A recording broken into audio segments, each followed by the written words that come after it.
மாப்பிள நம்ம திருவிழா பண்ணதை பத்தி ஊர்ல என்ன பேசிக்கிறாங்க? கலைக்கு புட்டெல்லாம் இந்த வருஷம் அப்படியே மாப்பிள.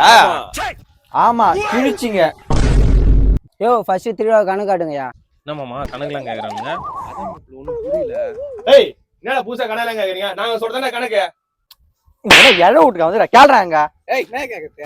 யோ உன் இஷ்டம் இருக்குன்னு பேச உன் காசு கிடையாது, ஊரா மூட்டு காசு. கணக்க குடியா. ஆஹா சூனா போனா கவனமா டீல் பண்ணி ஆட்டத்தை கலைச்சிடுறான். கணக்கை காட்டுறியா இல்ல காட்ட வைக்கணுமா? நம்மம்மா இன்னைக்கு ஒரு காட்டுவானுங்க பாக்குறான். அதான் மாப்பிள ஒண்ணும் புரியல. உஷாராடுறா. நாங்க எங்கன்னா கேட்டுக்கிறோம், நீங்க என்ன குசு குசுன்னு பேசிக்கிறீங்க? திருவிழா செலவு 4 லட்சம், மீதி 1 லட்சம் பாலாஜி அக்கௌண்டா? உன் அக்கௌண்ட்ல எதுக்கு 1 லட்சம் போட்டு வச்சிருக்கா? மாட்டிக்கிட்ட பங்கு. மாப்பிள நான் அப்பே சொன்ன மாப்பிள இந்த ஆளாண்டா கோயிலுக்கு எதனா செலவு பார்க்கலான்னு இந்த ஆள் அக்கௌண்ட்ல போட்டுக்கணும் மாப்பிள. யாராரோ நண்பன் என்று தப்பிச்சு எப்படியாவது ஏய் அதனால புடிங்கடா. ஐயோ வருதே மூதேவி வருதே. எங்க வர்றா? இரு படிக்கிறான். பூ 100 முழம், புஷ்பம் 100 முழம். ரெண்டு ஒண்ணுதான் மாப்ள. ஆமால. ஓ விபூதி 5 கிலோ, திருநீர் 5 கிலோ, குங்குமம் 5 கிலோ, சிவப்பு 5 கிலோவா? என்னையா இதெல்லாம்?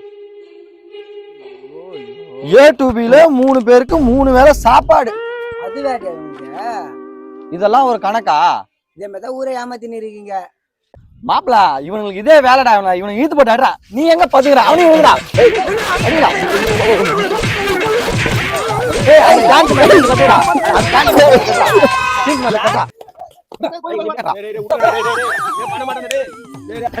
சொன்ன கேட்டியா?